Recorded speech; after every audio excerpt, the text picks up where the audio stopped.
He's a husband, a father, and his family's sole breadwinner. Jeff Johnson told our Taking Action reporter Jackie Calloway his former boss refuses to pay him for all the hours he'd worked. Jackie? Well, this St. Petersburg resident is far from alone. We did some checking and found out what happened to Jeff Johnson happens to hundreds of other local workers every year. Jeff and Jennifer Johnson say the financial stress made them sick.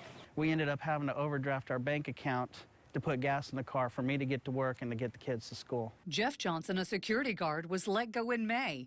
He quickly found a new job, but says his former boss owes him for 2 checks, totaling about $1,300. I was supposed to get paid on that Friday the 26th, and no check. Monday came, no check. Jeff Johnson's family is far from alone. I spoke with the head of the Department of Labor's Tampa office earlier today. He says they've received 300 similar complaints this year involving employers all across the Bay Area. We get a lot of the last paycheck issues. We get a lot of complaints about people not being paid the minimum wage.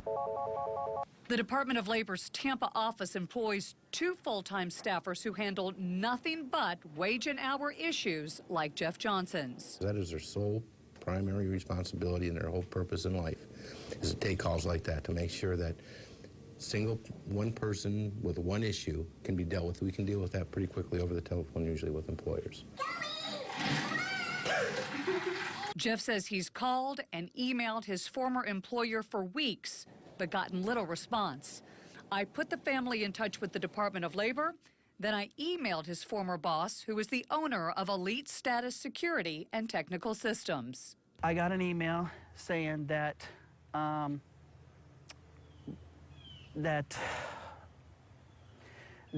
it was going to be processed. This week, the company made an $800 deposit into Jeff Johnson's bank account.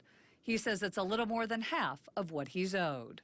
I feel much relief, but we don't know what we're going to do about our home. Jeff is referring to a pending eviction. His former boss says he'll pay the remainder of what is owed next Friday. Meanwhile, if you or someone you know is fighting for money owed from a current or former boss, well, we can hook you up with the Department of Labor here in Tampa. I've actually posted their local number on my Facebook page. That's Action News Jackie. Or you can shoot me an email, Jackie@abcactionnews.com.